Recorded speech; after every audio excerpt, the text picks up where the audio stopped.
The wind was blowing this way. I was trying to go that way. That was the problem all along. The waves were going this way, the wind was pushing me this way, and I wanted to fight it and go that way. So I tipped the canoe over. We were floating in the water for a while. All our stuff was floating around us, and we screamed for help in the middle of nowhere. You know, you figure, well, I saw that in the movie, so that's what you do when you fall in the lake. You scream for help. And so we did. We screamed for help, and we're nowhere, right? But as luck would have it, there was a boat with people fishing just over here, and they came over and they said, well, we'll help you out as soon as we're done fishing. And they went back. Thanks, Minnesota. And we pushed that boat in, and we got out. They did join us. They lit a fire, dried us off, put our canoe on their trailer, and drove us off to safety.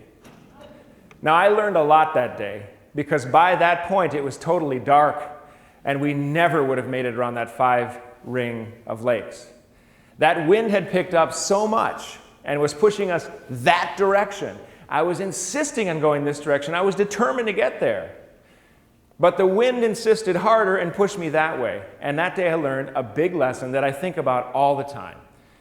Are you going to fight the wind, or are you going to work with it?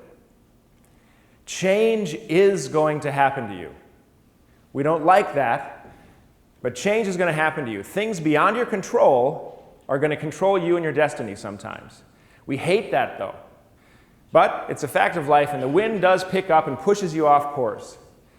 And you're going to want to resist it. But what happens if you don't? What happens if you look for different openings in the woods besides the one you think you have to get to? We're going to look at today how individuals and organizations can use the winds of change to move them to a new direction rather than resisting and tipping over. Actually, the word now has become so overused, it means anything kind of vaguely creative. That hairstyle is genius. Right? It always means something a little bit better, a little bit smarter. But look at something interesting. The origin of that word I put up here. Attendant spirit present from one's birth. It's the same root of the word genie, spirit. Innate ability or inclination. That's what this word started out meaning for a long, long, long time. If you look at the bottom, it wasn't until the mid-17th century, which is actually quite late in the word's history, that it started to mean some exalted mind. It's something to pay attention to. Whatever you do automatically and you're curious about, no matter where you are or what time of day it is, that's a clue to what your unique thumbprint of genius is. We all get a little charge of this, but once or twice a day. If you pay attention to it, you get it. You go, boom, everything is aligned. The way I see the world, the way I always have, is present in this work that I'm doing right now. And then you get up and do something else. A lot of us do that. Whoa, that feels great. I will go now do this thing. I don't know why that is, but it's like Artie Shaughnessy. You just walk right away from it and do something else. Start to pay attention to when you get that little charge of genius. If you get it once, try getting it twice. If you get it twice, try for 3 times, try for 4 times. Try recognizing when you lock in. And good things will always come of that.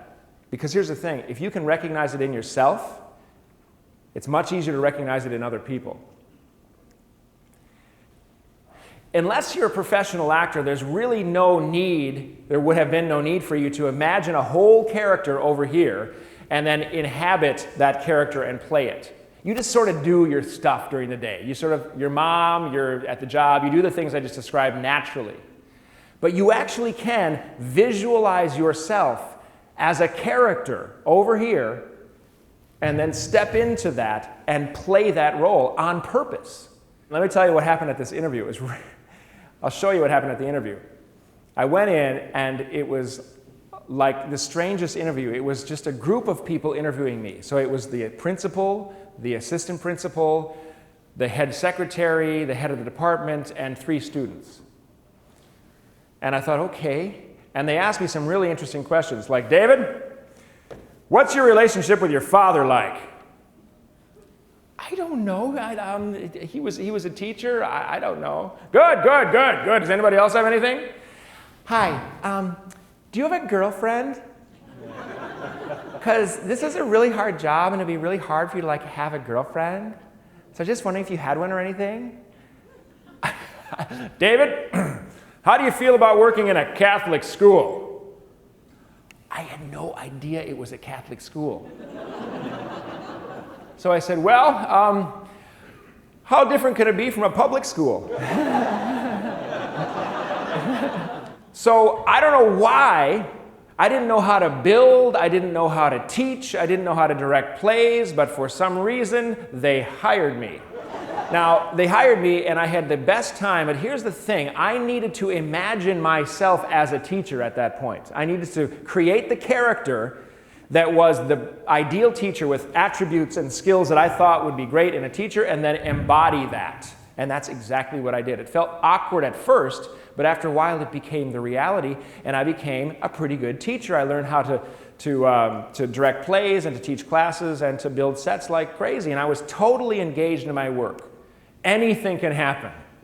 Can you do this in your own life? Sure. Say yes to limitations, visualize the improbable. Recognize your own genius and get back to your own soil. Sit out in your own audience, see yourself as the character you want to be, and find a need for that. Because the end is now. The future is here. Thank you.